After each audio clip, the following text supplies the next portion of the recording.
What is that? What is that? I don't want any effects. Oh, silly TikTok. Gamer husband? Hello. Gamer husband. Does that mean you're the husband of a gamer? Or you're a gamer and a husband? I'll let you decide. Tell me what's going on there. I'm going to invite some people. Gamer husband, thank you for being here. It takes me a little bit to get people invited, so it's just kind of a warm-up Q&A time to get started. Some people invited here.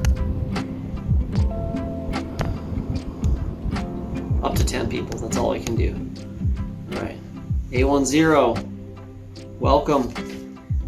Gamer, I'm curious. Welcome to the show. Welcome to the live, whatever we call it. I'm curious if a certain video brought you here. If you have anything you want to talk about while I get some people invited. If you got any questions or feedback. I like all feedback. I like controversial feedback. And I'm inviting people. So this is my attempt at multitasking, which is always a thing, and I don't do it very well. I'm trying to think of who I would invite today. CPT, that'd be cool if he wanted to come on. Fire of Truth, Daughter of the King, Trump, I think that he's not there. Carissa, alright. Only 9 people. Hello, Faith. Have a gamer wife. That's so cool. I was hoping that's what it meant. Gamer husband, like, right on that you like associate your identity with that your wife's a gamer. Right on that your wife is a gamer. That's awesome. And right on that you're here. Appreciate it. Hello, Faith. That's cool. Are you a gamer yourself? I'm kind of a big deal in the gaming community. I'm like probably the 164th best Super Nintendo Mario Kart player on Earth. Hard to disprove that, but I'm pretty confident. I might even be top 100. I might be top 100. Hello, sister. Hi, Steph. Were you ladies here for the conversation with Alternate Media Brad last night? That's the first thing I want to talk about. I don't have a lot of time to play. I have a 6-year-old boy, and we decided that I wasn't going to keep him away from video games, so he currently has like a Super Nintendo and a Nintendo GameCube, and I'm keeping him in like 16-bit, 32-bit world. He can get into like fully immersive stuff down the road. Yeah, I don't play anything. I don't do any, like, I'm old enough that it wasn't a thing when I was younger, and I've been working since online immersive gaming came out. Like, no time for it, unfortunately, which is cool. Like, I get it. Like, I think we're probably in a video game, and so playing a video game in a video game is hello, C-Speak is a thing. It's like, you play and you accomplish all these things, and it's really, you have all of the same emotions that you would have doing something in real life, and then at the end of it, it's like, oh, I beat a level, and like, nobody cares. And so I just kind of just had to bail on it. It's not that I don't want to play, though. And in a perfect world, I would play a lot. I don't know if a perfect world. In a world where I had that kind of time to play, I would do that for sure. All right, I'm almost done inviting people. I don't think Kai would want to be here. Invite this guy, Amanda. Anybody you guys want to invite? I don't have any big plans for tonight as far as discussing a topic. I had Alternate Media Brad on last night, and then I'm having Instructor Zulu on tomorrow that I'm really excited about. And so this is just going to be kind of a hang out with you guys, answer some questions, cover what happened last night thing. So he has one. All right. Citizen Scientist just went on, so he's not going to be here. As we get some more people in here. Hello, Nicole. It's Luke. That person said it's Luke is his name. It's my name. How can 2 Lukes be on here at the same time? That's crazy. All right. So as everybody's kind of settling in here, I want to start with a recap on last night.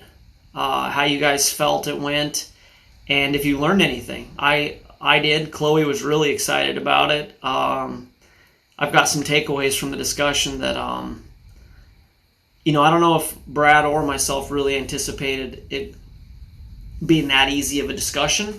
But the big one, the big hard one, I was hoping to get the big hard one. The difficult one, I was hoping to get Nicole's take on it and Faith's take on it.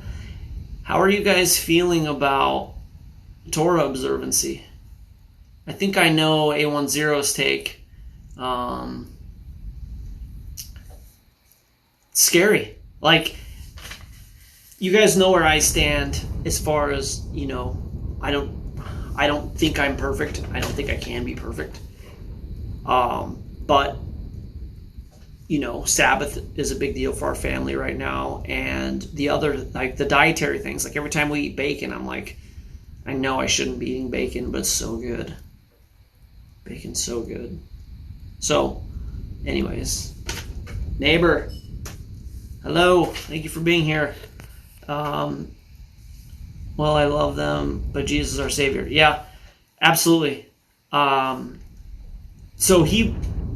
Brad, if you caught the beginning of it, he was a Baptist, and then he basically started getting the Torah observancy. And I won't say the problem with Torah observancy, but let me start here. Say some controversial things.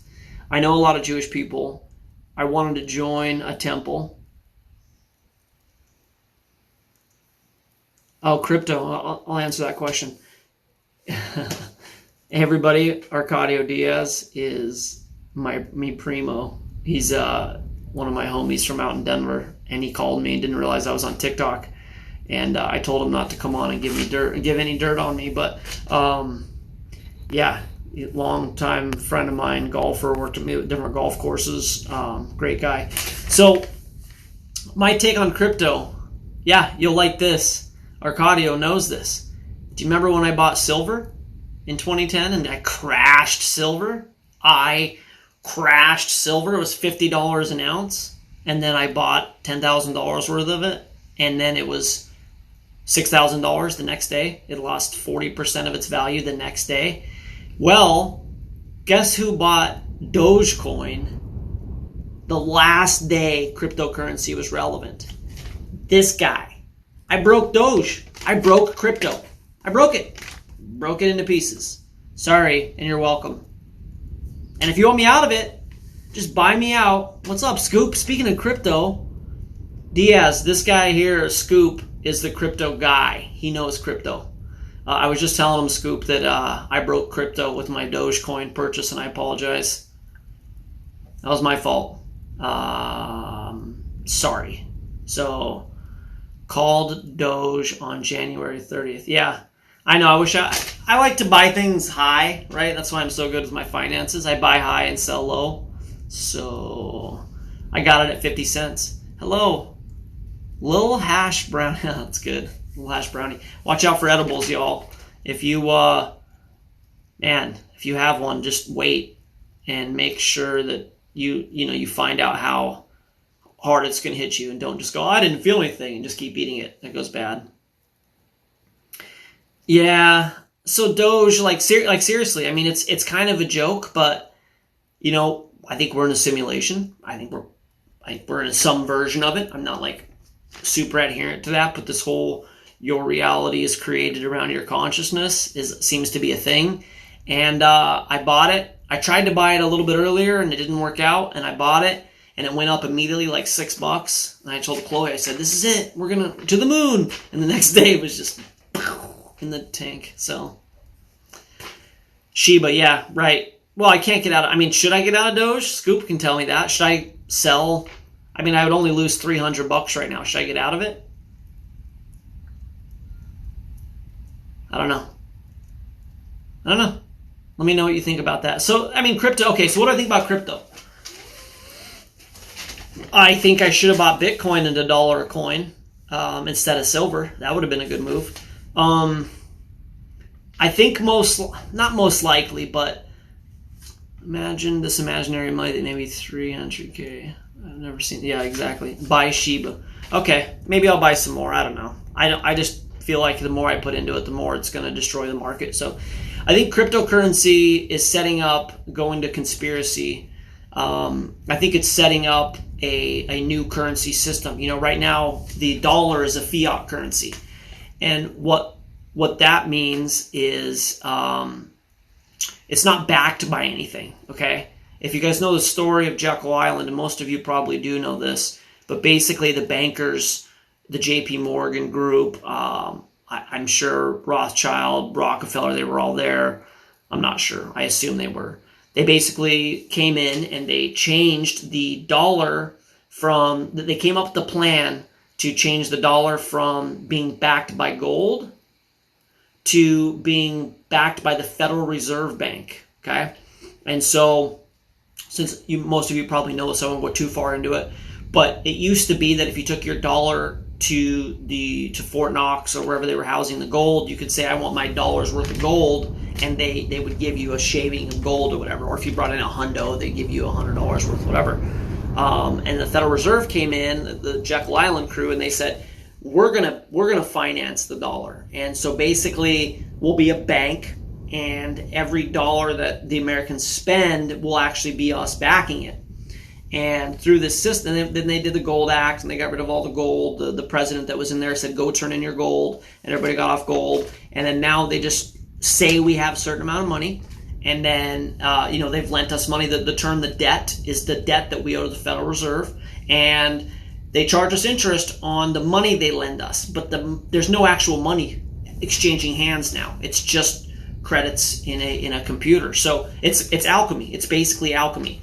And what I mean by that is it's making gold out of coal. It's creating something that has value from something that doesn't have value. And what has value is that we're paying our income tax money to them. So that's going to collapse. We know that's coming. The dollar is going to collapse here at some point in the, who knows exactly when, but that's when hyperinflation will kick in. And so cryptocurrency is the I think it's the elite's plan for a digital one world currency that will come in and replace the fiat currency of the dollar. Because right now it's a petrodollar. The world's economy is kind of based on the US dollar. But Scoop might know this. Has anybody here researched the Secret Histories of America, Secret Histories of America's Beginnings? It's a Chris Pinto series. And it covers Pike's, who was it? Pike and who's Morals and Dogma? Whoever's name is. The High Luciferian Masonic Elites. They released a book talking about the secret plan for America. And the plan for America always was to get the whole world economy dependent on the U.S. dollar, and then crash the U.S. dollar, therefore bringing the entire global economy down. And then out of the ashes of this implosion will come the one world currency. And it's probably a cryptocurrency. It's probably the Bill Gates 666 currency, or at least that's what they're vying for. That's what they're trying to get. Yeah, Albert Pike. It's Albert Pike, but it's also, who's the other guy? Albert Pike, and he wrote Morals and Dogma. I always forget his name. Anybody else know who he is? Yeah, Albert Pike made the double-headed. Yeah. And do you know that the seal is actually supposed to... No, it's not Crowley. It'll come to me. I just got to think about it for a second. But I can't think about it because I'm on live TV. And if I think about it, I'm going to be standing here going... like, I need the Jeopardy music. Can't do that. The seal that Pike created is the secret meaning, the occult symbology is that it's the phoenix. And the story of the phoenix is this bird that when it dies, what rises from the ashes is the big bird. And that big fiery phoenix is what America is always supposed to be. Oh man, I really want to think of this guy's name now. Real sinister guy. He's Canadian, Satanist. He's the guy that talks about the seething power. Manly P. Hall. Manly P. Hall. Look up, I'll actually do this right now. Manly P. Hall's Secret Destiny for America. Oh, yes, that's... You probably wrote that before I said it, and then it made me look like I had that, like I remembered that, right? Yeah, Manly P. Hall. So he details I almost want to find this while we're talking. He details the secret plan for America. I mean, this was a question that Diaz asked, what I think about cryptocurrency. I think this is the long-term goal. So let's look at the Manly P. Hall book, because that guy was very tied in, obviously. Manly, what a name, Manly. And wasn't that my name? Manly P. Hall, Secret Teachings, no, Secret History of America. There it is. The Secret Destiny of America. That's what it is. Oh, look at CIA. This is a CIA document. That's interesting. I'm just going to pull up the first link here. Hello, Disciple John. Let's see. The Secret Destiny of America is a strange book by Manly Palmer Hall, and it brings together a number of conspiracy theories from the ancient Greeks and Atlantis to Nostradamus and secret societies, especially the Order of the Quest. Let's see here. The philosophic empire descended from the ancient world to modern times. Secret societies still exist.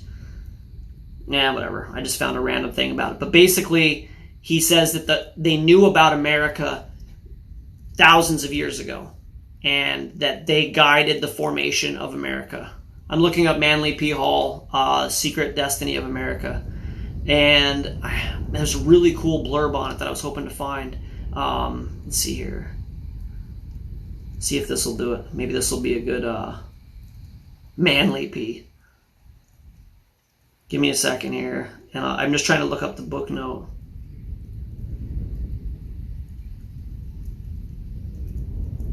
Secrets of America is a super splendid collection of materials on the esoteric pertinent to our country. Esoterica, sorry. It is by far the most informative work. Anyways, he covers the shadowy figure that was there at the signing of the Declaration of Independence, who was basically like guiding the formation of America. He was cloaked. He was probably Lucifer incarnate, or some high-ranking fallen angel, demon, whatever. And he was, explaining how America would come on the scene. They knew they had the land way in advance. This idea of Christopher Columbus, right? Columbia, it's all that same goddess worship thing. Christopher Columbus discovered the New World, and now here we are. They knew about it well in advance. I mean, the Scottish Rite Freemason chapel in Rosslyn. So if you know the book, The Da Vinci Code, which, by the way, is super evil, and the Merovingian bloodline, and the idea that Jesus was having sex with Mary is all demonic and antichrist, and is trying to discredit Yeshua as the sacrificial lamb who had to be without blemish. And so in the Da Vinci Code, it tells a story. Everybody's like, yeah, of course Jesus was having sex. That totally makes sense. He was a celebrity. No, he didn't have sex. He didn't have sex with Mary. And the group that says that he did and kept the Merovingian bloodline, this idea of Jesus' child is out there. We believe in the Christian conspiracy realm that the Antichrist will come from that bloodline, including potentially Obama, which, I don't know, I'd have to get into that a little bit more to really see. But anyways, so at Rosslyn Chapel, which is in the Da Vinci Code, there's all of these really wild occultic symbols built into the stones. And one of the symbols is maize, or corn. And that wasn't indigenous to Europe. That was indigenous to America, I believe. I could be misspeaking there. But the idea is that they knew about America and they were just waiting for it. By the way, Rosslyn Chapel is on the same grounds as the Rosslyn Institute, which is where they cloned Dolly, the first clone, right? So all occult, all tied into the same thing. So with America, they wanted America to be what it is. This, experiment in freedom. Yeah, you're free. You're totally free. Just make sure you pay your taxes and get your license, pay your property taxes and your Fed taxes and all these things. And then they wanted to make America, through the media, basically, they wanted to make America the shining light of capitalism and consumerism. And they wanted to base the entire world economy on America. And then the idea is, when they flush America down the toilet, when they destroy America, it's going to cause such a dent in the global economy that the only thing that will save it is a one world system with a new economic system, new political system, and new currency, which will be a cryptocurrency. So there's my short answer to what I think about cryptocurrency. And I also broke it, and I'm sorry. And if anybody wants to buy me out, I paid $700. I'll take $700 for my Doge, and then you can all get back to making money. Because as soon as I'm out of it, it'll go right back up. Okay. Let me go back a little bit here. Manly Buckley. Yeah, I'm manly now. That's me. I can be 5'8", 5'7 and a half in manly, right? 140 pounds of all man. Let's see here. You're right about the corn. The Danes were here way before. Yeah, the Danes, yep. I need to watch Eyes Wide Shut again. What do you guys know about Eyes Wide Shut? Yeah, I wouldn't do that. We went to the moon, no worries. Wow, that's where you went with that. How did you know that? Diaz. Were you guys talking about the moon? Does anybody mention the moon? Because that was like 10 steps ahead of me. Who made Eyes Wide Shut?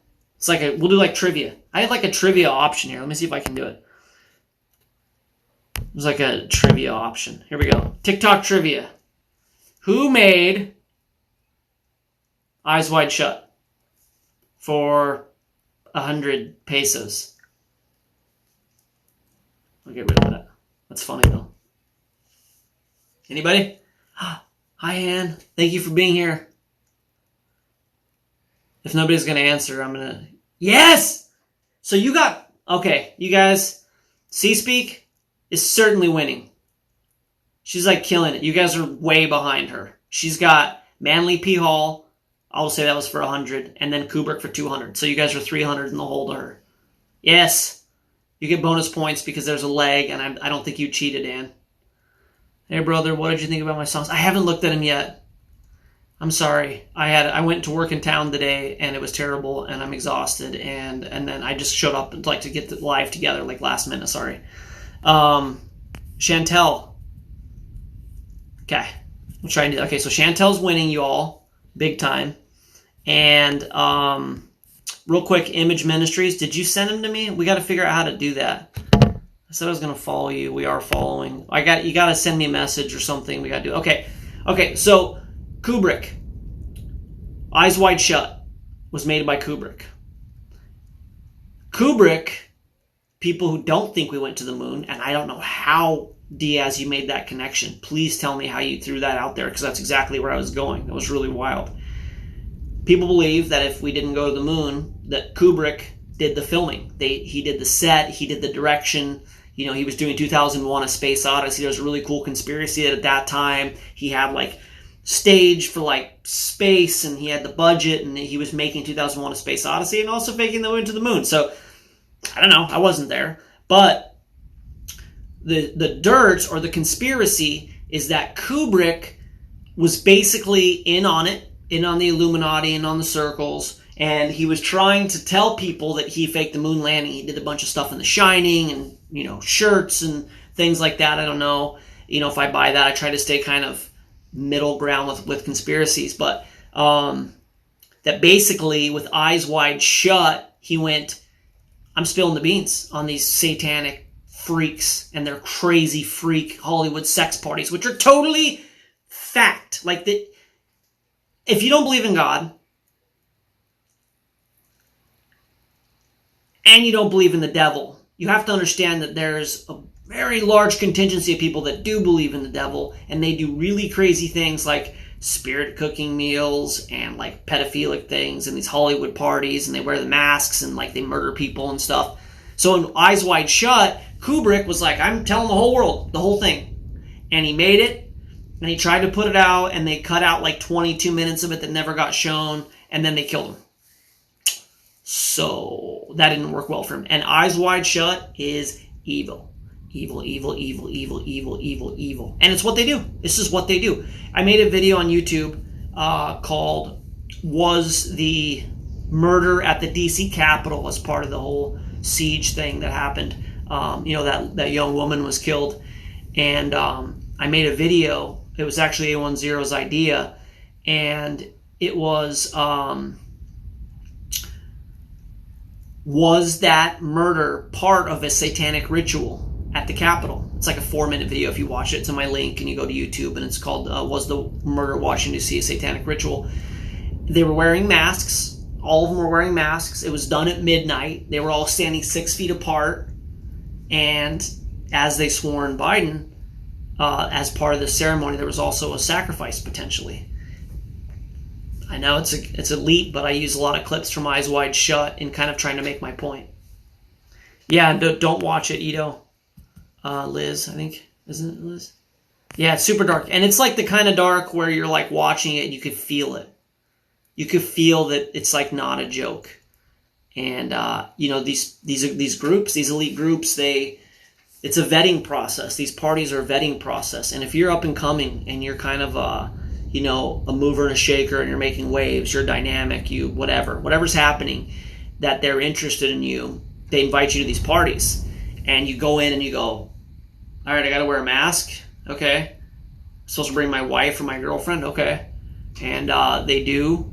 And then you show up and, the food is weird. And then, the after party is weird. And then it just escalates. And they want to have sex with your wife. And they want, whatever, all these different things that would question. You would have to have like minimal to no character to agree to them.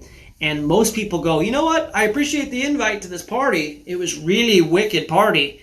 But I'm going to take my wife and not get eaten tonight and go home. That's what I'm going to do. And that's what a standard person would do, right? They would just bail. Well, if you don't bail, if you go, tell me more. But you're going to have sex with my wife? And I'm going to have sex with this thing? Cool, everybody's going to watch. Tell me more. And you go along with it, right? And then they're like, cool, we got somebody in line with us. It's a vetting process. And as far as I understand it, as you go to these parties, the more you get presented more and more difficult decisions. And, your flesh would want it, maybe your brain is thinking, oh, maybe I can get away with that, whatever. But it's a way to just diagnose psychopathy. Because in order for you to continue on these things and start having non-consensual sex and things like this, you have to exhibit a lack of human empathy, right? And if you exhibit it, then they keep digging your hole. They keep digging the hole for you to crawl into. And by doing that, they figure out just how far you're willing to go, and they get very incriminating, bribing down the road, blackmailing evidence. Joe Biden. So it's just this thing where, now you have to play ball. Like, first off, they want you to play ball. It's like, oh yeah, they work for Satan and they kill people and they don't care about people and it's all about taking advantage of people and making money off of their suffering and whatever. Like, that's all fine. We all agree with that. That's like a cool thing. Let's do it. And then it's like one day you get struck with like a conflict of consciousness, and you're like, wow, I shouldn't be doing this anymore. What was I thinking? And they're like, you're going to play ball. And they're like, yeah, play ball. Can't be ruined. So, and I think, what was the guy named? Cappy? Was his name Cappy? The guy who died recently, who committed his own suicide. He hung himself and jumped off a bridge or whatever. He talked about that a lot. So I'll stop talking about it. Let's see what you guys figured that was. Let's see here. Charlie Ward. I'm not sure what that is. And there was a betrayal by... Oh, yeah, and the betrayal by the friend. You've already seen it years ago and started my awakening. Interesting. You mean the Eyes Wide Shut thing? Hi, Amanda. Yeah, okay. Rituals. That makes sense. Is it the same for Freemasons? Yeah, it is. Cats. And we got somebody who actually comes in this chat with us who's currently a third-degree Freemason and attempting to be more... He wants to go as far with it as he can, and he's a Christian. And he's like, well, I'm either going to debunk it or find out they're evil. I'm like, that seems dangerous. But yeah, that's... With the Masonic, the tier steps, it's the higher your degree, the more bizarre the things go. And Chloe can actually vet this because the person's anonymous. We had a dinner, let's just say, at some point. I'm not going to say when. And I was telling this individual, it's a bad deal, don't do it, whatever. And so far it hasn't been bad. And I'm like, yeah, it's going to get worse. And then, I said, the things they're going to require of you are going to be more and more character defining. And I said, like, they've probably already had you do some weird shit, right? Like, you've probably, like, wore, like, a cape and, like, mock sacrifice kind of thing. And this person who I know very well and consider a friend went, I can't tell you that. I was like, well, we were just, like, having, like, a cool, like, I'm a conspiracy theorist, and you're checking out Freeman. Like, you can totally, like, disprove this. And I'm, like, telling you what they're going to do, and you're like, it's not what it's like. And then I'm like, I bet you they're doing this. And he's like, I can't tell you. I'm like, wow. Wow. Let's see here. Isaac Cappy. Yeah. It's not the Biden's real. That's funny. Is this real life or this is real life? Rosemary's Baby. Mandy, I haven't ever watched it. My mom, who was a witch at one point and into astrology, and then had a Christophany, met Jesus Christ in person. However that works. In her perception, she was in the presence of Jesus Christ and walked away from all of that. She said Rosemary's Baby was the scariest thing she'd ever seen, and she never let it near us, and I never saw it. So, yeah, it doesn't surprise me. Yes, we're not supposed to mess that stuff. And denies everything. That's funny. Yeah, and that's, so check this out. So, Scoop, you said, wait, who said that? And I would like to, somebody in here. I can't say. I'm hiding his secret, his or her secret. But maybe down the road, if it turns out that they're super evil, he'll, like, come tell us all and be like, yeah. But, yes, I do know that Rob with Order of Light is a Mason. I do know that. And that was, did you see my discussion with him? We were like I'm I'm a neutral guy, right? Like, I'm like, cool, you believe in aliens, I think they're demons, but let's have a discussion about it. And I'm not, like, preachy about it. And we had a good conversation. It was really fun, and we're both conspiracy theorists, and we're on the same page with a lot of it. And then he showed me the Masonic ring, and then, he explained that he, thinks that Lucifer gets a bad rap, and that's part of that doctrine. Part of that doctrine is the devil's the good guy and God's the oppressor. And that's what you learn. Freemasonry, as it starts, is a Christian, hello, Steph, is a Christian fraternal organization, right? People are like, oh, I'm a Christian, I'm in the Masons. And then as it progresses, you find out the true doctrine.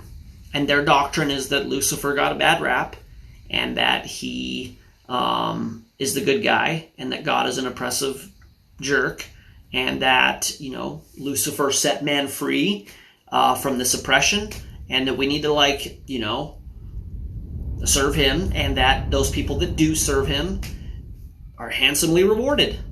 Because, just like Jesus said, Satan's the god of this world, and by little g, and he runs the show, and, selling your soul and, like, getting in bed with that is, like, a real thing, and people do it, and then they die early, or whatever. It's a whole thing.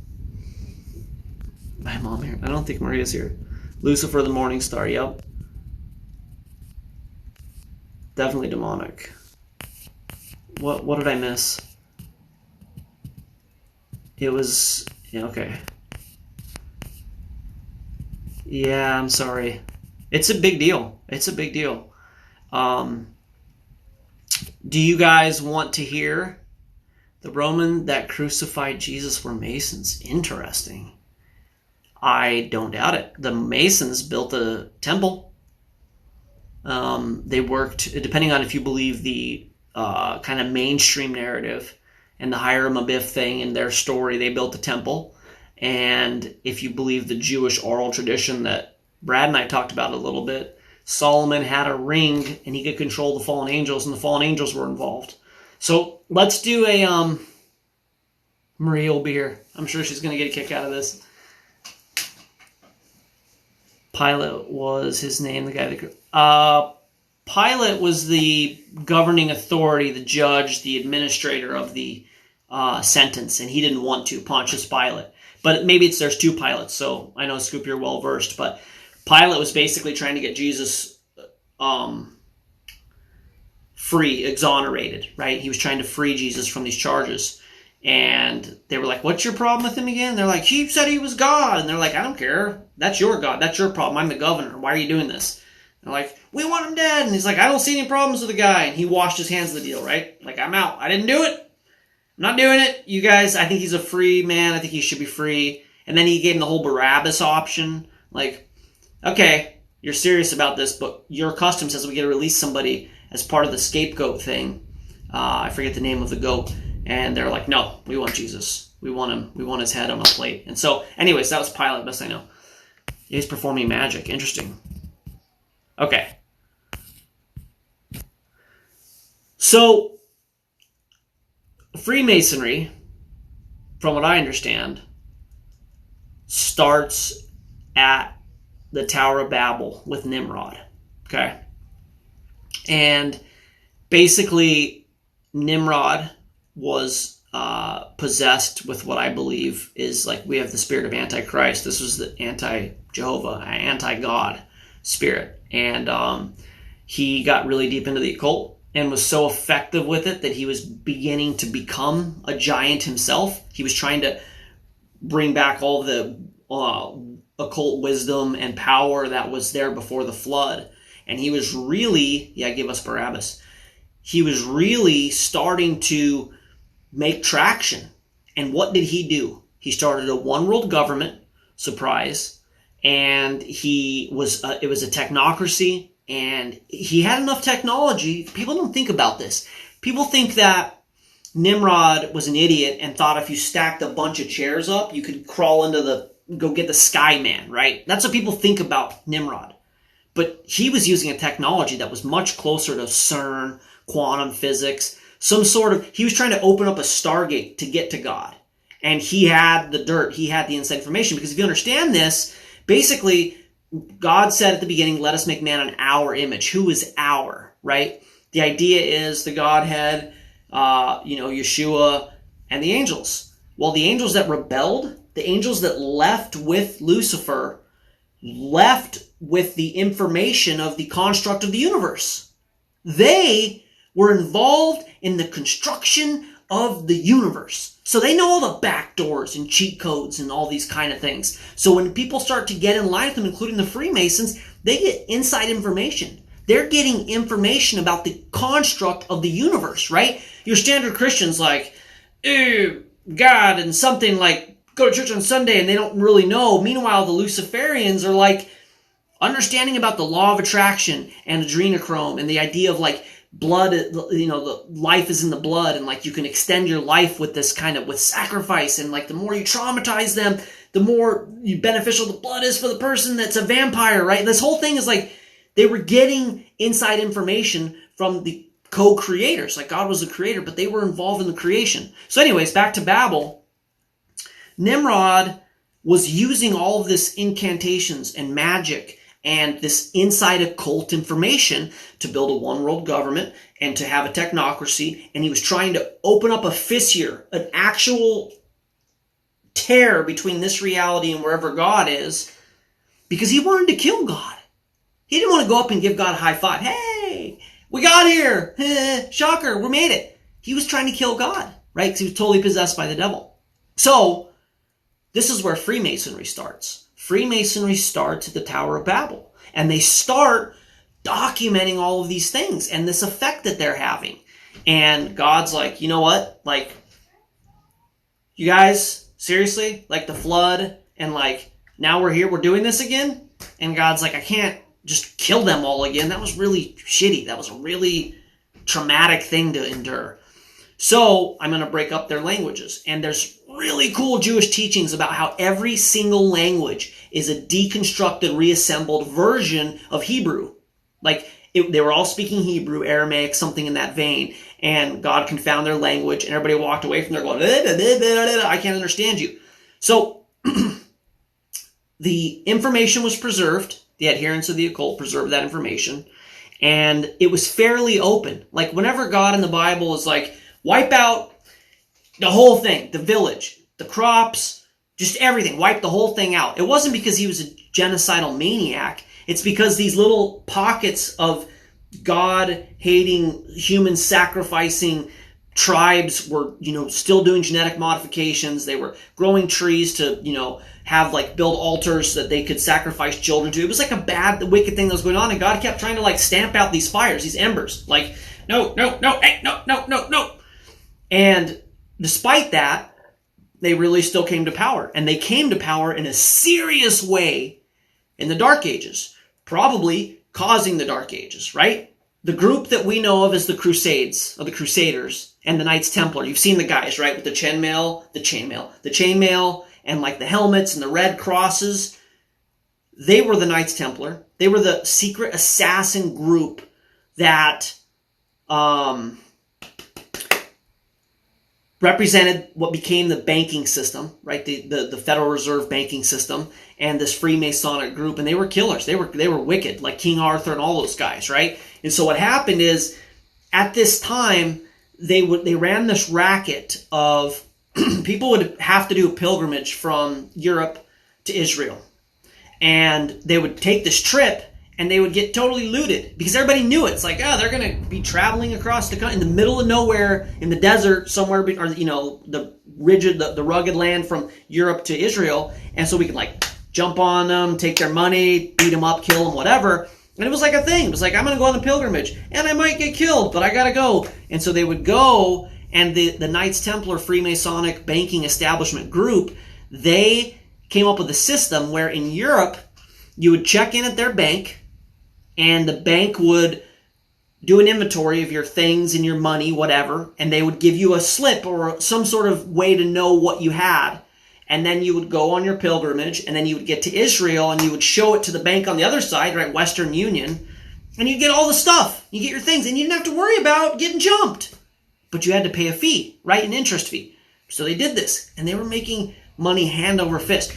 Well, meanwhile, they were basically guided by Lucifer with this occult doctrine to go into the Holy Land. Solomon was the richest man that had ever lived, and a lot of his treasures were hidden in the catacombs underneath the Temple Mount. And they knew this because they were working for a guy who had inside information. So they went, listen to this. They went into Israel and across that whole trail and killed everybody in the name of Jesus Christ, even though they were Luciferians. And to this day, Christians get a bad rap for that false flag attack. To this day, they get a bad rap for it. Because, the Crusaders believed in Jesus and they killed people in the name of Jesus. No, they were Luciferians who were killing people in the name of Jesus to sully the name of Jesus. They killed everybody in the name of Jesus, went down there, looted the Temple Mount, got all of the gold, potentially the Ark of the Covenant, the Holy Grail. We see remnants of this story still with the Raiders of the Lost Ark and these different kind of things. And then they go back to Europe. And not only are they making money on this interest scheme, now they have real money. Probably, whatever, it's just a guess, but you could probably look this up. The equivalent of $1 trillion US, or 500 billion, whatever. So now they could have a real bank where they wouldn't just finance you in your little house and your little thing and get, interest money. They started funding governments and the Catholic Church. And they were funding wars left and right. The old saying, they don't care who's at war, we'll fund both sides of it. Ira Rothschild was doing that, and different people have done it since because they know it works, right? What's crazy is that if you manage 10 people, you can manage 1,000 people. If you manage 1,000 people, you can manage 1,000,000 people. People are the same microcosmically on a small level as they are in a big group, and a big group is whatever. That's a side note, but it doesn't matter. But so they know this system, and they didn't relinquish it ever. We're getting somewhere, and it's actually a really cool story. You may not know how this ended up culminating. So the Freemasons, now the Knights Templar group, this occult tradition, is the powerhouse in the world economically, especially in the Western world. And they're funding the Catholics, and they're funding these wars, and basically people were like, we can't, the institutions were like, they're bigger than us, we can't pay them back, and we can't stop them. We can't stop them. So they invited him to this thing on Friday the 13th, and the Catholic, this is history. The Catholic Church vanquished them and wiped them all out and thought they got them all. Just removed the whole tumor. They thought they had done this, right? Thank you, Jen. That's so cool. Thank you guys for being here. History is so much cooler than the bullshit version you got in school about America and the flag and stuff. Like, that's fine, whatever. But, like, history is much more interesting. And that's without the Library of Alexandria that was destroyed. Anyways, so what happens is a couple of the Freemasons slip out the back door. One of them being William Sinclair of the Sinclair oil dynasty. And they basically get out of there and they go, all right, too big for our britches. We learned from that one. Don't be bigger than the Catholic Church and the governments and all these things. At least not in the public's eye. And they went underground. Literally underground. And they basically said, the business practice will remain, but you will only know what we're doing if you're initiated and you prove yourself as trustworthy and or have the incriminating evidence against you that you don't ever turn coat. And this is the operation. And there's 33 degrees that we know of. And the first 2-3 levels are fraternal Christian opera. Oh yeah, we're all good. And we ride around in stupid little cars and wear funny hats. And we fund the whatever, the Rotary Club. And we put a bingo hall in or some dumb shit like that, right? Like neighborhood do-goody thing. Build a playground or whatever up here where we live. They built a playground. And when I was telling this guy that's trying to go through the ranks, the thing is, my guess, if the police do a very extensive, effective psych eval on you, and they're able to go, this guy, that's fine, you love the flag. I'm not against the flag, Mara. Flag's fine. It's a cult, like all of America, but it's fine. I'm not like anti-flag. I don't think we should particularly worship it, but side note, yeah, I'm not against the flag. I'm just saying, like, Betsy Ross and the flag is a cool story, for sure, but, like, Manly P. Hall and the Freemasons having known about America way in advance and talking to some guy, some mysterious guy in a hooded cloak or whatever, who was there at the Declaration of Independence, that's super interesting to me. So whatever, I'm not an anti-flag guy. Let's just be clear about that. Anyways, so basically, you go through the processes and you're evaluated based on how you react to certain incidences, certain mock sacrifices, certain, like the skull and bones do really weird things. Like, I don't even want to talk about it. I'm not going to talk about it. But through how you react, like, I'm guessing that, like, they're watching you and it's like, the guy, like, showed that he was a little bit freaked out.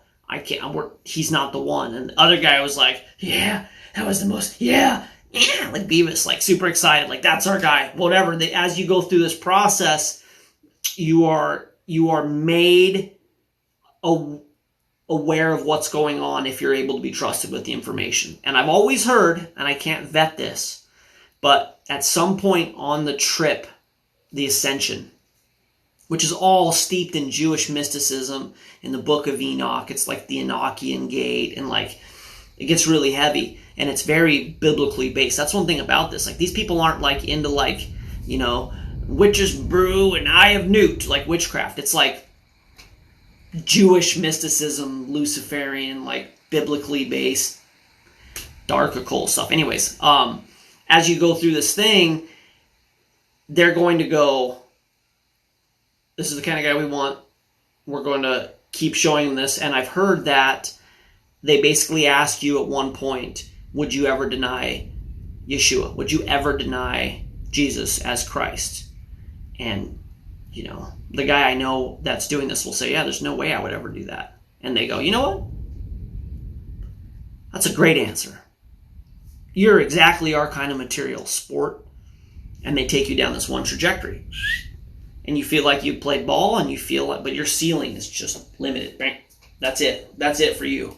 Yes, they say you're ascending. They might even give you whatever, 12th degree, 18th degree, whatever, but you're not going to go all the way. But if you were to answer that and go, yeah, of course I would. What do I care about a Jew that died 2,000 years ago? If he was even real, of course I would, right? And then they're like, there's our guy. And that's just an example, right? That's an example of what they're doing. And I don't know what level, again, if the police administration group can have a really detailed psych eval and ask you these questions about colors and these things, and they like profile you. I'm sure this group of Luciferian maniacs have a really effective psyche valve, and they're not going to they can't let what happened on that Friday the 13th so many years ago happen again. They can't let that happen again. Like, if you know how powerful they are and that they're running the show and they work for Lucifer, it's a problem. A lot of people are going to stand up to that. So, and that's, look, if you know somebody that's a Freemason, let's hope that they're low ranking and they just do it like for fun on the weekends, like an Elks Lodge thing. But you don't know. And if they won't tell you, whatever. All right. I'm going to stop talking for a minute and read some of these things. You know what's funny? If you have no issues with the flag, legally you love America. America! That's what I've been trying to tell my sister about being... Yeah. Pray for Bill. I mean... It's evil. The Shriners. So the Shriners are like, from what I understand, it's like a feeder clan. If you've ever played Clash of Clans, like...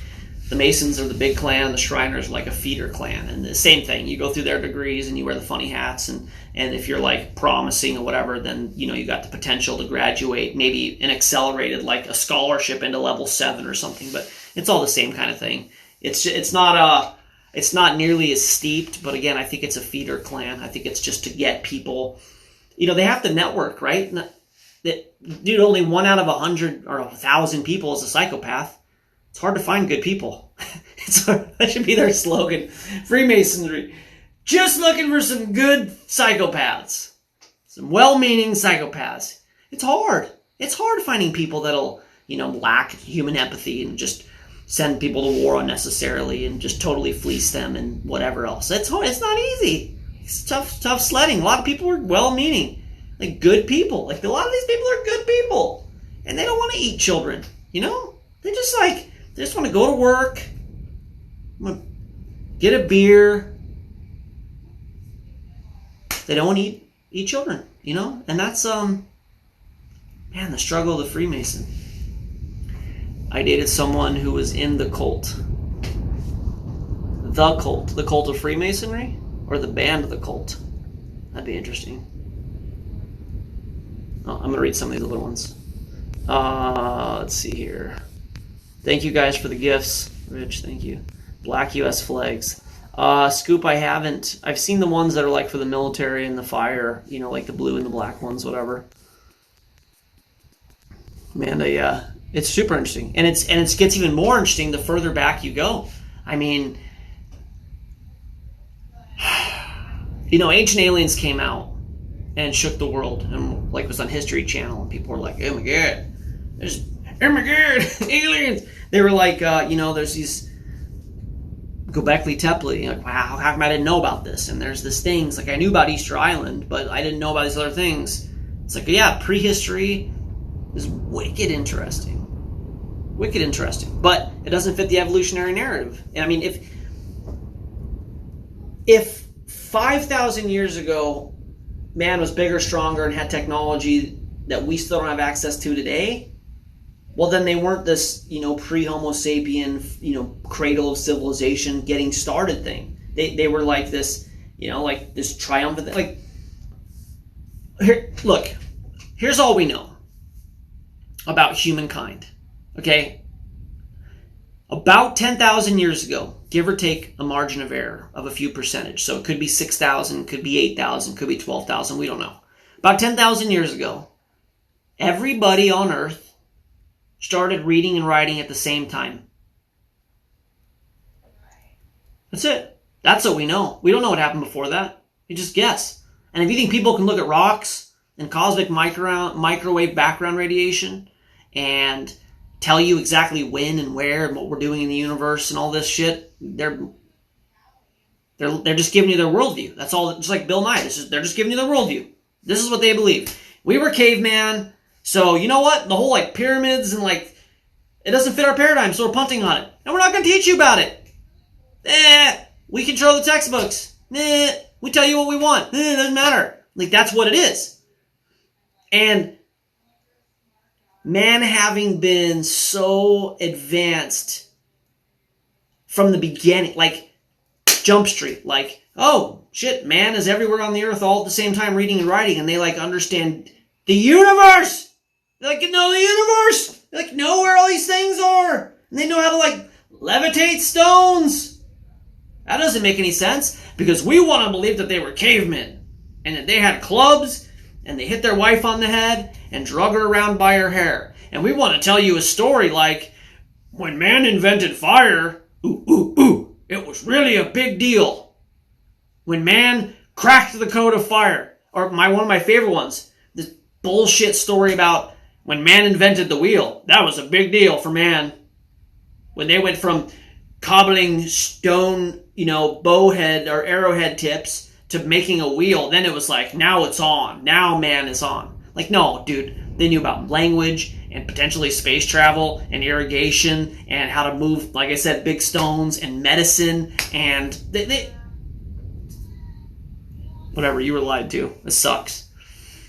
It sucks. Because I got a son, I want to put him in school, and I can't because they're just going to lie to him. And if you know about neuroscience, your brain operates in a theta level until you're about 7 or 8, which is why they're so hell-bent on getting your kid in school before 7 or 8. Because if they can get him in there by 7 or 8, like 5, they like give you like, you get like a super conforming parent award if you put your kid in school at like 2. Yeah! By the time that kid is 7, this is their worldview. Their subconscious will form. It's like cement.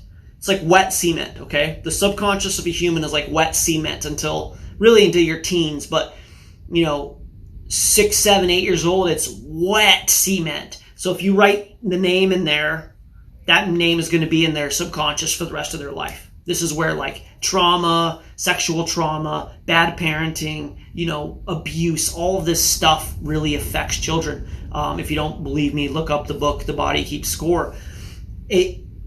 Which, by the way, you can traumatize someone enough that it actually puts their brain back into theta, and that's where like trauma-based mind control comes in, and multiple personality disorder, whatever. That's a side note, but they want your kid in the system because they can only really have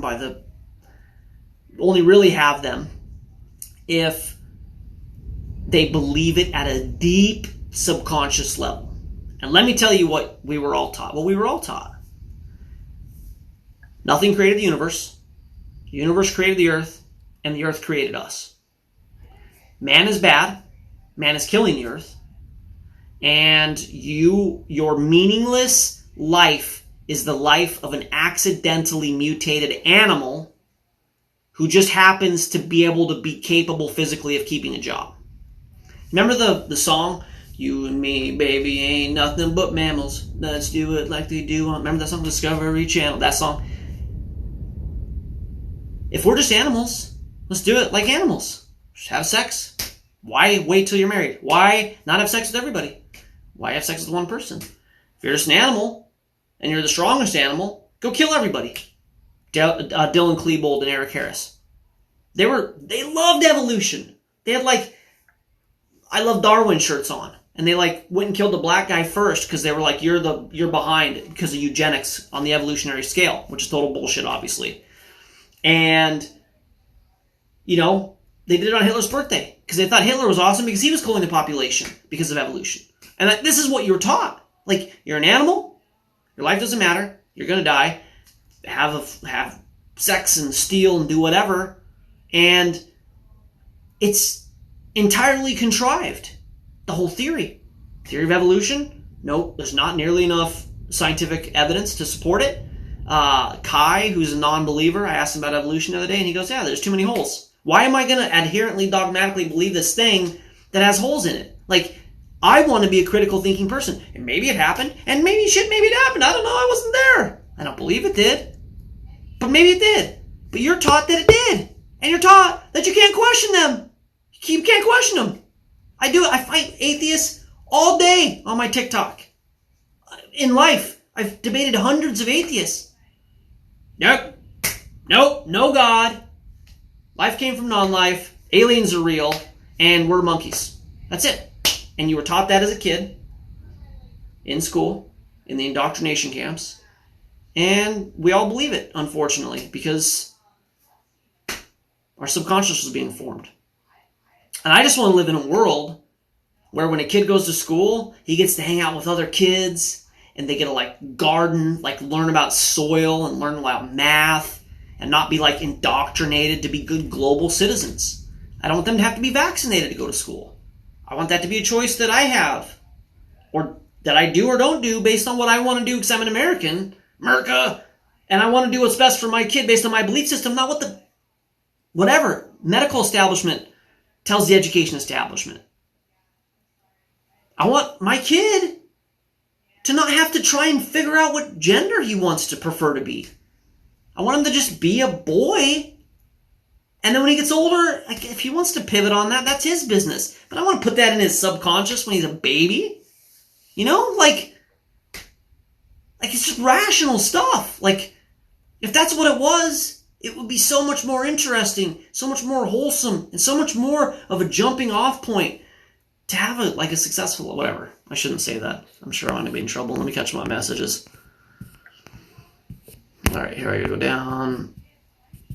Trump's birthday is today. Interesting. Yeah, I didn't know that.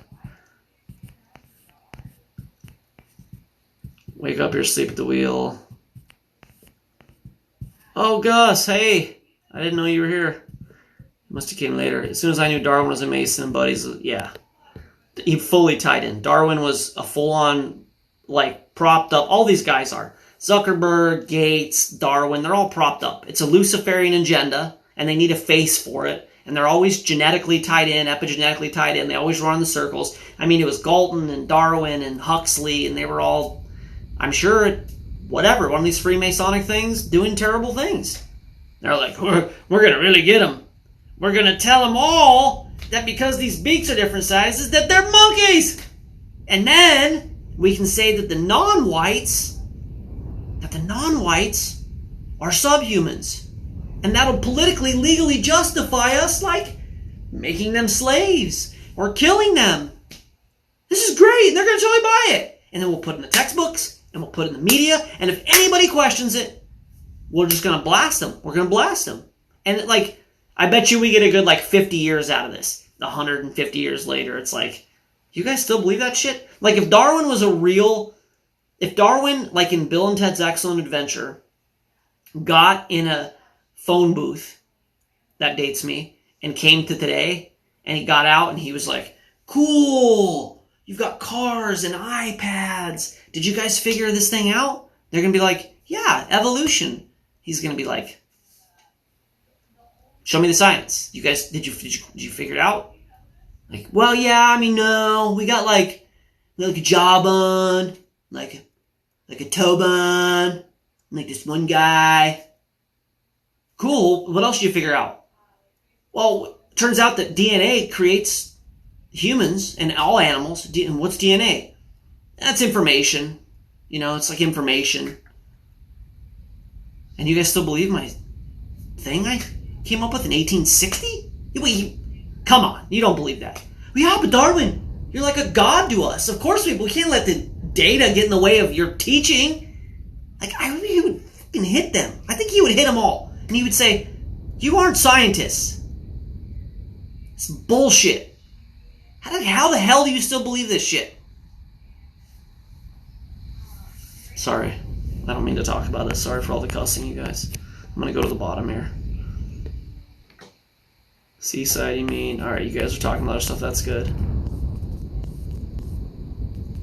Does anyone know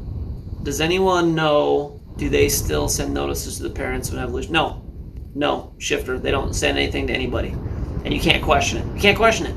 Look up Dover. If you guys, I might do this one night if we ever run out of material on a live. I'll just pull up the whole Dover thing. Dover, Rich, you can correct me. Dover, Connecticut? New Haven, Connecticut. But I think it's Connecticut, Dover. They put at the beginning of their textbook, the biology textbook, that says emphatically, scientifically, evolution has been proven, and we teach this because we're non-religious, and we know, we figured it out. And they said at the beginning, they put a little paragraph in the beginning, and it said, the theory of evolution is a theory. It doesn't mean it's true or it's not true. We don't know. It's a valid theory, and we take it seriously. But there are other alternative origin stories. One such origin story is the idea of intelligent design, that something of intelligence designed this.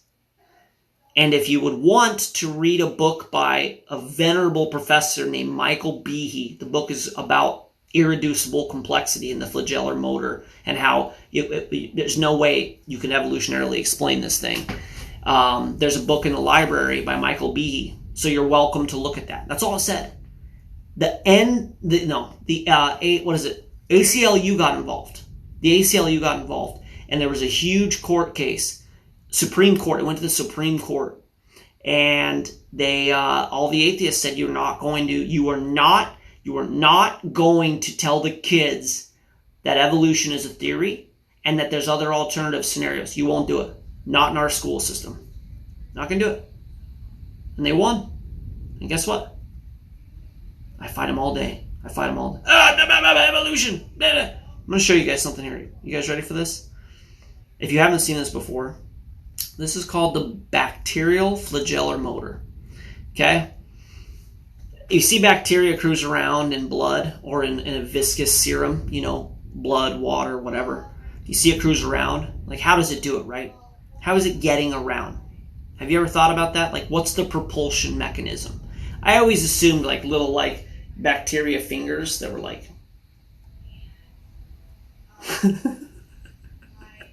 like little teeny stupid stubby oars. Yeah, well, what it uses to get around is a motor. And the motor is a trolling motor. It's a boring motor for anybody who fishes. This is the bacterial flagellar motor, okay? It's got a rotor and it's got cylinders and bushings. This is it. This is it under the microscope. Look at this. That's called the bacterial flagellar motor, okay? Here's another view of it. That's it. Look at these symmetrical pieces. Look at these things. I'm going to read this to you since you can't see it. There's an L ring and a P ring, 2 rings. There's a rod. There's an MS ring, that's 3 rings. A protein export system, the motor complex, a hook. It's a motor. It's a motor. Okay? So a guy named Michael Behe, Professor Michael Behe, who a friend of mine studied under, wrote a book called Irreducible Complexity, or the science behind irreducible complexity. And basically the way the theory of evolution works is something mutates, and if it mutates a correct attribute and then reproduces, well, then now everything has that. That's assuming that, like if I mutated an arm, my kid would mutate a third arm. Like, they would just be born with a third arm. That's assuming that kind of shit happens, which it doesn't. But that's how the theory of evolution works. So Behe's argument is that these items are irreducibly complex, meaning if the rotor evolved in one generation, but it didn't have the rings, it wouldn't operate. If the rings evolved and it didn't have the motor infrastructure and the whatever, all of these different pieces, it wouldn't matter. Like, oh, I evolved this. Okay, well, I don't have this, so it doesn't matter. I evolved this. So Behe's point is this is irreducibly complex. It doesn't... You can't explain this thing mutating out of the fuck nowhere. But, well, now I got this. Bacteria can cruise now. Glad I have that. Doesn't work. It doesn't work. Like, evolution is done. It's done. It's on life support. I've said this before. Kept on life support by the priests of the religion of science. It's dogma. It's religion. They lied to you. Doesn't work. Doesn't work. And even if it did work, they think the DNA came from an alien. So how did they evolve? Whatever. We've covered this before. I'll stop talking about the flagellar motor. See what you guys say about it. I don't think they do anymore. They did when I was a kid. Yeah, no, they don't do that anymore. You're old, Shifta. Things have changed, brother.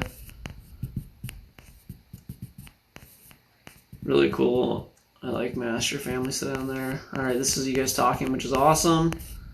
Got it, love you all. That's messed up. Atheism is also a complacent. Yeah. Yeah. Looks like it was created by humans, doesn't it? I mean, it's intelligently designed. And that's my whole Look, I believe in God of the Bible. I believe that he created this reality and probably used the Bible to do it.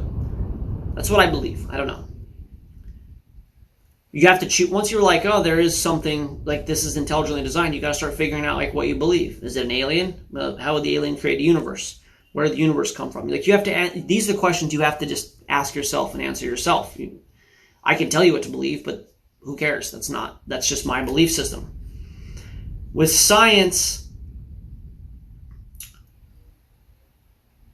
for them, the hubris of them thinking they know, which they don't know, they teach us something that they don't even believe.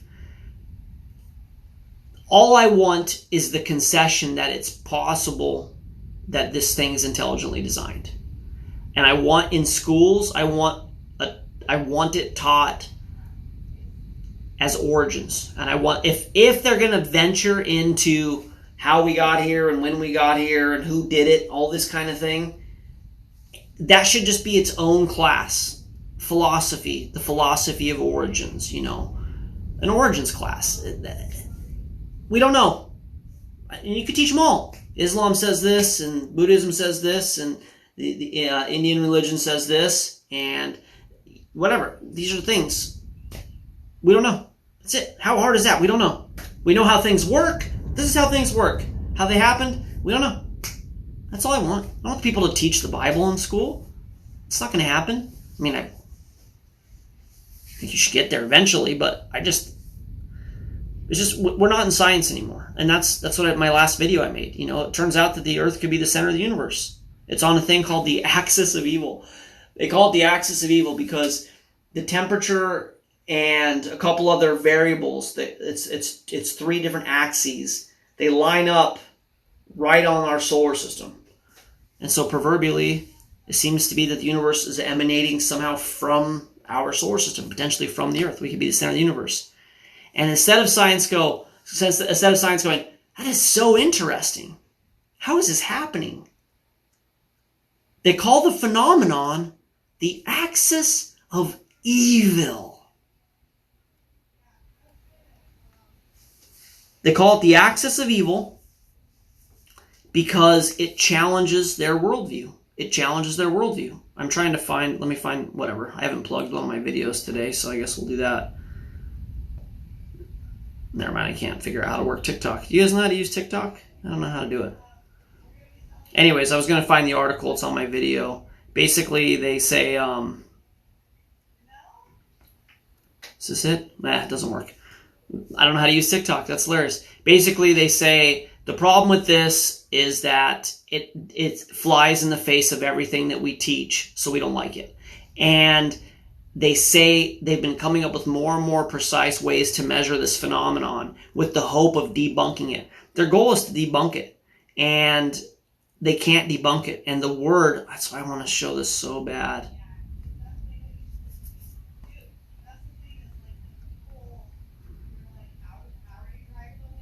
Whatever. Doesn't matter. They're trying to debunk it and they can't. They're pissed off about it. So, anyways, do you guys see this? This is crazy. This is happening right now. I'm going to turn off my light here. Ninja. Drop my phone. Got it. All right, whatever. I can't turn this off.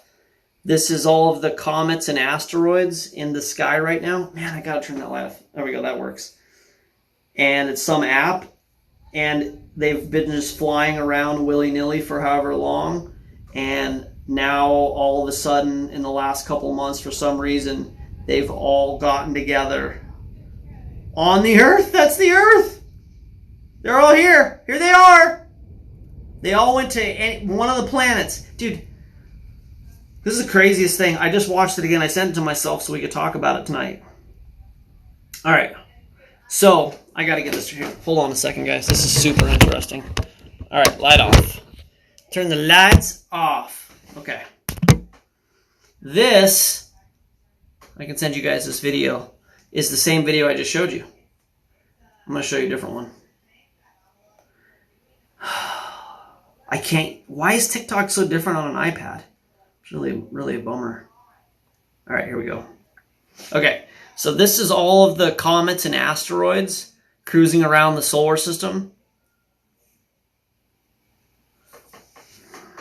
I'm gonna try this one more time, and if it doesn't work, I'm out. And dude, I don't know what to do about this crazy thing that's happening. I'm trying to click on a different video.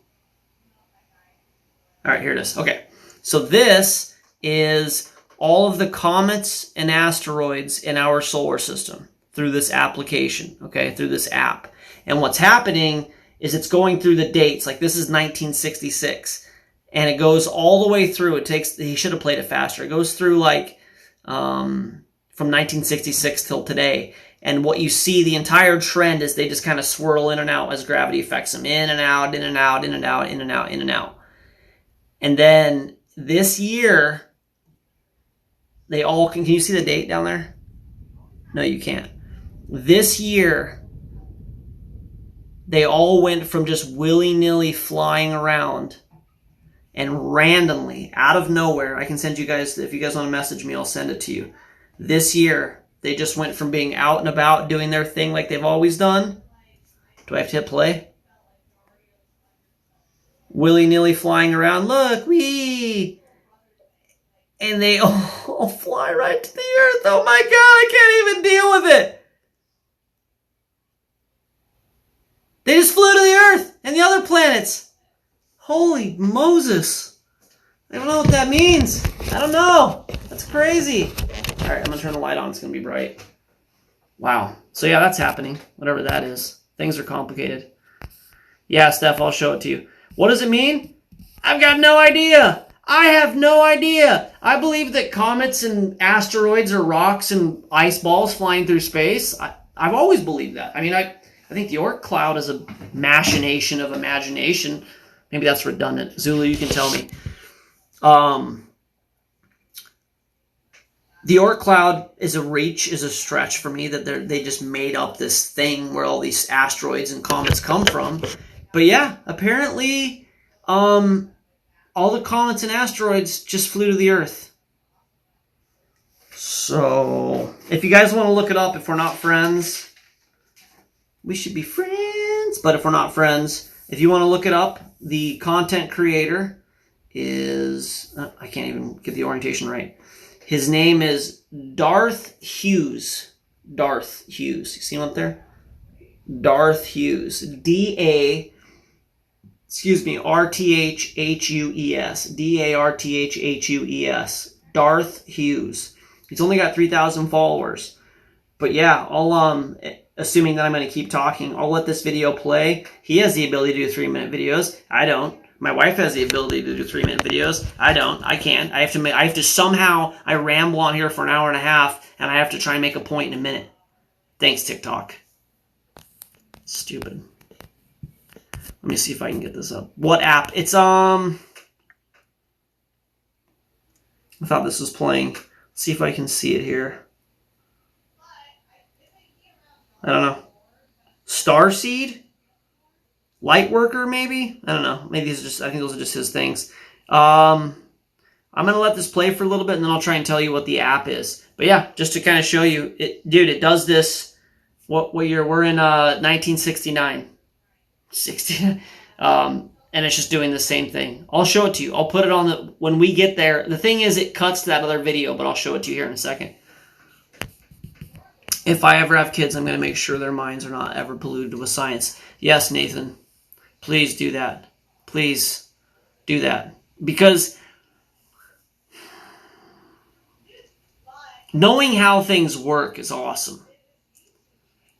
Being told you got to get a vaccine, or being told that you have to get the other vaccines when you're a kid, or, you can't question it, or, like being bullied. I hate being bullied. Being bullied intellectually to believe their narrative. I mean, I guess I'm contrarian enough that that's my enemy. But yeah, you just let them think critically. Let them figure it out for themselves. Let them do their own, give them research. We don't know. I mean, even with our son, I've never said, God is real. You will believe this. I'm not going to, I know better. I know psychology better than that.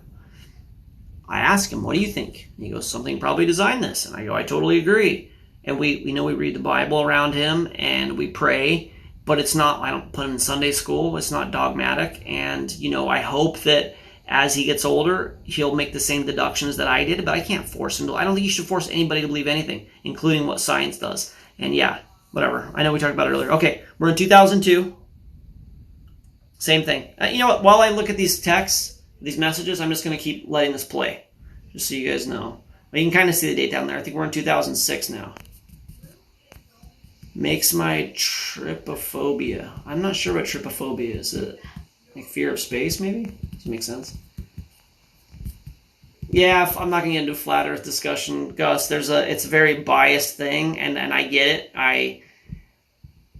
I've explored it, being a critical thinker, and they just kind of use, they use the data to support their worldview, just like all of us do. All right, so check it out. 2017, right? As you guys can see that we're still 2018, 2019, starting to look weird, 2020, and then this is where it's at, and then it goes to the other video. Oh, no, maybe he is showing it.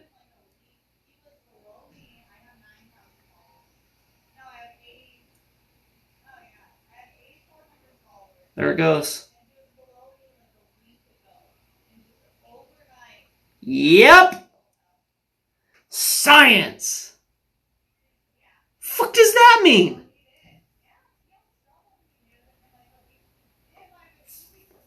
I got no idea. Maybe it's a flat Earth and the stars are angels. I know people that believe that. Maybe we're about to get totally destroyed by comets like the Bible says. I don't know. It's crazy. When I say it's crazy, it's crazy. I'll send it to you guys. Okay. That girl Brit, I will follow you. I always say I'm going to send stuff to you guys. Okay, here's the thing. I'm going to follow anybody in here that wants that video. Do me a favor, message me, and I'll send it to you. Okay? Steph, I'll send it to you. Ketchup on steaks. Follow you. Just be aware, you're going to get spammed when I go live. I'm going to send you an invite.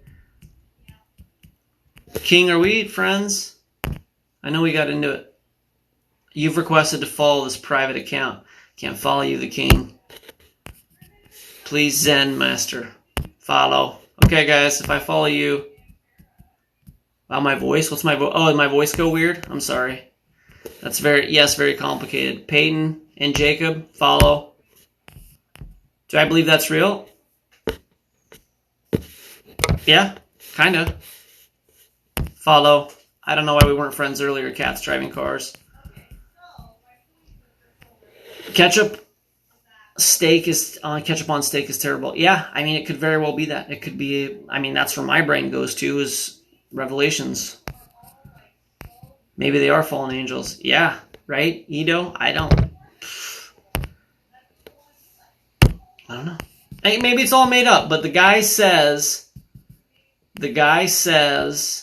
that it's an app, and you can download the app and you can do it yourself. So that'd be fun to do. Thanks, Steph. See you. Take over Chloe's channel. Yeah, she's telling me to. She's like, just take over my channel and rebrand it and send everybody over there. And I've thought about it. But maybe it's good that I have to try and make a 1 minute point, because then I'll stop rambling. Empiricism, not theory. Yep. Thank you, Ketchup. That I'm gonna scroll down to the bottom. Okay. What? No. Yeah. Meow name is Chloe. Is her name? You'll probably seen her. She's my moderator. But yeah, she can do 3-minute videos, and I can't. And I don't know. I mean, it bums me out because I've kind of always had those breaks, Dogecoin and the 1 minute thing. I mean, it's been a hard knock life, and I try to change my thinking because I know you can kind of create your reality. Rich Flood's always talking to me about that and affirmations and whatnot, but like, I didn't know about the 1 minute thing, and one day she was like, guess what, you're gonna love this, I got 3 minutes. And then everybody, that guy, the space comet man, Darth Man, he can do 3-minute videos. His video's 3 minutes, and he could have made it a minute. He could have made it really fast. He should have made it really fast. Yeah, poor Lulu. It's really sad. Rich, can you do 3-minute videos? That's great, Gus. Gus wanted me to talk about sex and marriage. I was trying to think of a better word for sex, but premarital sex, adulterous sex. I actually really want to do that. and I've been meaning to do it, and maybe I'll do it on Wednesday. Tomorrow I'm having Zulu on. We're going to blast the education system, which should be fun. But yeah, I think Wednesday, because I have to do it Wednesday because Thursday is with Kai, and he says he's in again for simulation talk. So Wednesday, let's plan on it. I'm going to try, I've been wanting to do this. It's going to be titled Disney Love or something along those lines, and I'm going to try and I'm going to make notes instead of just rambling. It'll be a noted ramble about love and what God's interpretation is and what we're supposed to do, and weddings and sex outside of marriage and the whole thing. So if you have anybody that has any questions about that and wants to get my take, it's a life of trauma, relationship trauma, hesitantly following God, walking away from God, learning that He was right all along. It's not some churchy take. It's a real life take, and I think it's interesting. It's not going to be what you would expect from a Christian normally, but no, One Pearl. You know what the fear of little dots smooshed together is? Did you Google that, or did you know that? Was that in your vernacular? I have to get bonus points for knowing the word vernacular.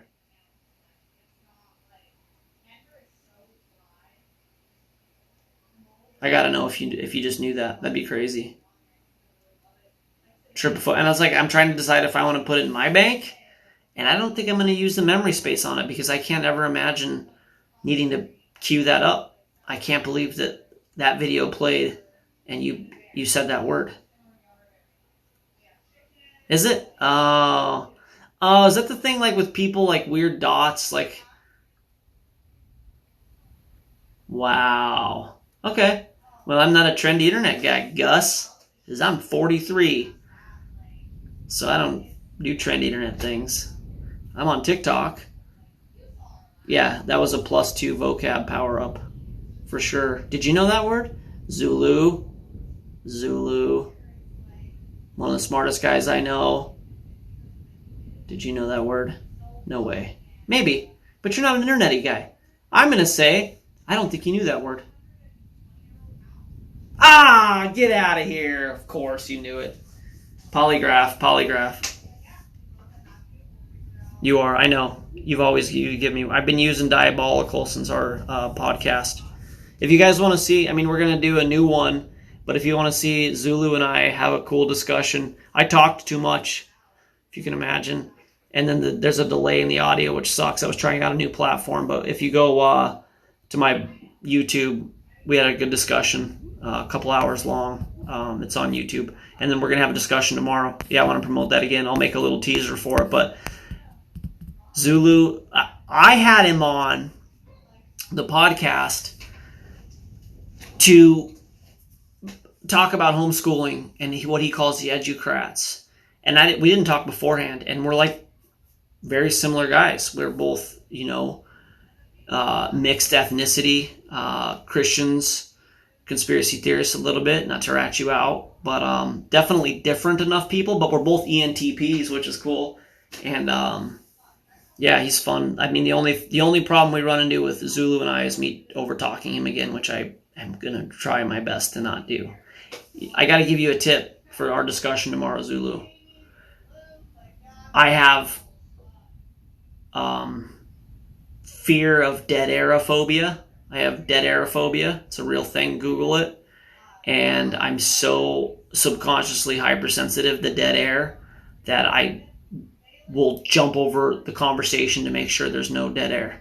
And then I also want to say things, always do. So I'll jump over what you were also continuing as a point, and then I'll interrupt you because I'm a terrible person. So it's a bad combination, but I'm going to try not to do that tomorrow.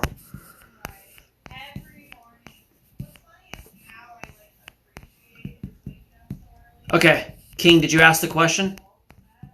And then I want to get out of here. I've got a headache. Can I ask your opinion on something that I see as a Bible contradiction? Yep, please do. Let's go. I'm already behind, aren't I?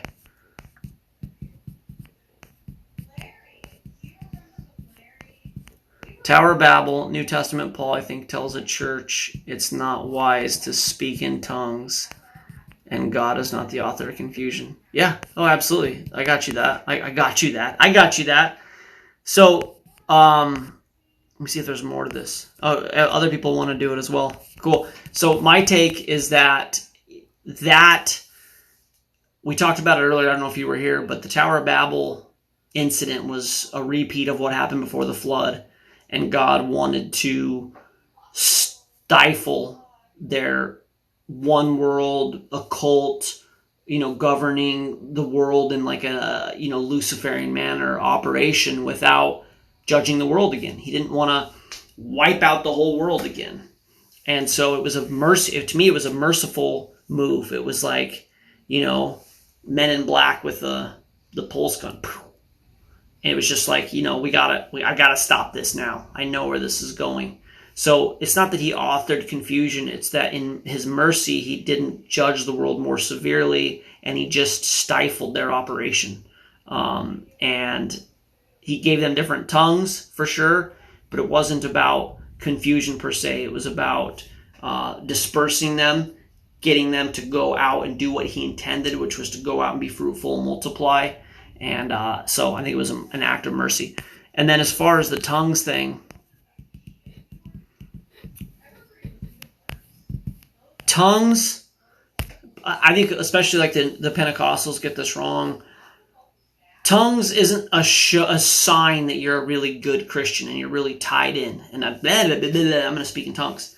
Tongues initially was about multiple people. It was kind of the opposite of the Tower. It was exactly the opposite of the Tower of Babel. Interesting. They were all speaking different languages and they could all understand each other.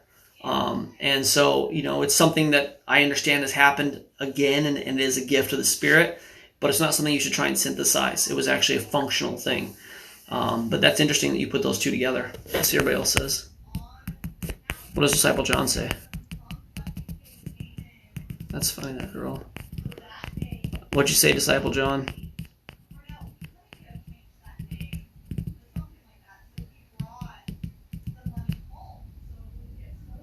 It was just, yeah.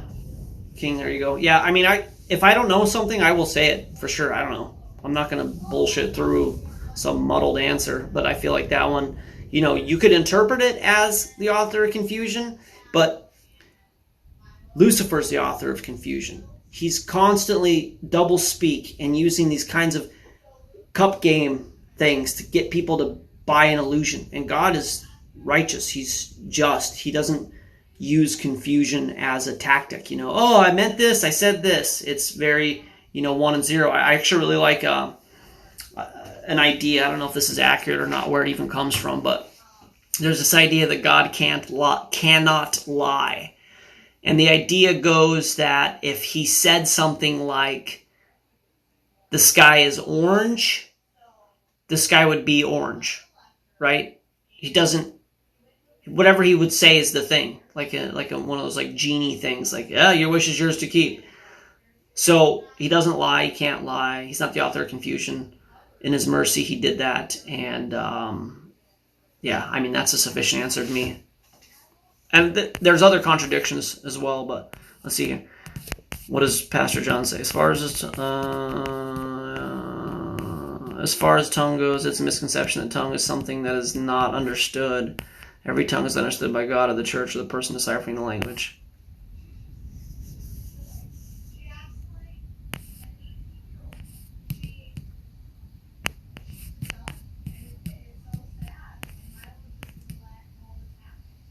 Yeah, 1984. Yeah, very much.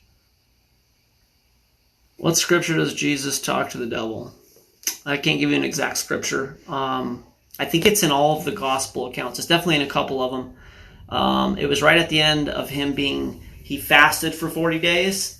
It was right at the start of his ministry. And and hungered. And he was in the desert. And then Satan took him to a high place, I believe, which is interesting. They actually know the hill in Israel that he went to. I think it might have been the same hill that he did like one of his big sermons on. And he showed him all the kingdoms of the world. So it's in there. I'm not a Bible scholar particularly. I'm a functional student of the Bible.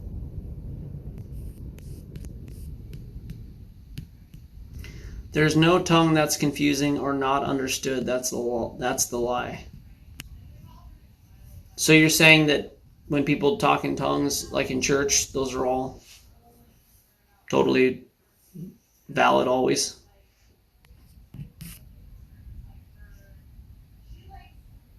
Yeah, get thee behind me, Satan. Yeah, that's that one.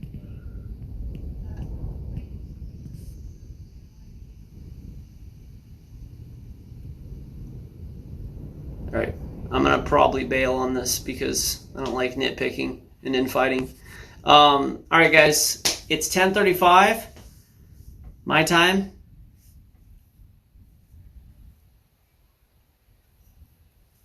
I'm gonna get out of here. I really appreciate you guys being here. I'm really excited. There were so many people. You guys, my core people. I sure love you making time. And I've said this before. I said it a couple weeks ago. I notice when you're not here. I look for you guys, and I really appreciate when you're here, but I also don't want you to be obligated. Hopefully that didn't sound like I was obligating you. I'm not trying to. If you guys can't be here, I get it. We're all busy. But I really appreciate it when you are here. And I love everybody here. Yep, Zulu, we'll text a little bit, some basic ideas. Hey guys, assignment, if you choose to accept it. I'm going to try and send everybody that space video. If you have something specifically that you want Zulu and I to cover tomorrow, something outside of my wheelhouse, or maybe even his, like a school thing, vaccines in school, that kind of thing. If you guys think of anything specifically that you would want to talk about, send me a message. No pressure, but just if you want to look at some of Zulu's content, it's good. He's got a lot of really good information out there. Send me a message or him a message, or we'll try and do it tomorrow. We'll do some Q&A time. I'm not going to make it super structured. I've seen I'm very familiar with the DNA animations, and I'm going to make videos on it. It's wild. It's wild. And I kind of think that, rather than, maybe God did that. That'd be really cool if that's what he decided to do. But I also kind of think that as we look deeper and deeper into reality, it becomes more real. And I kind of think I don't kind of think. Here's a fun thought. Just a fun thought. Not dogma at all. That God is he's got a sense of humor, right? We're made in his image and we have a sense of humor. He's got a sense of humor.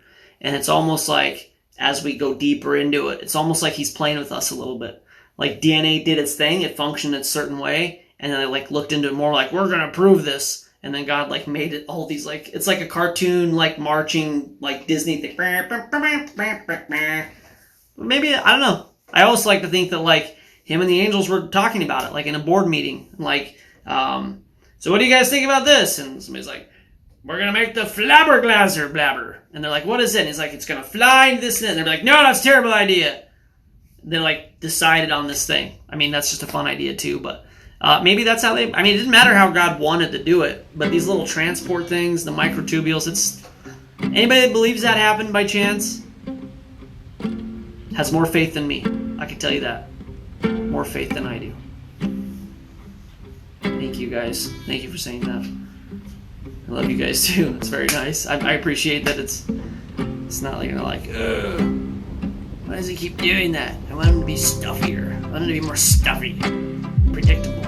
So, thanks guys. I appreciate you. I appreciate the time. God bless you guys. Hopefully see you tomorrow. Should be fun. Thank you guys for another awesome night. Love you. End transmission.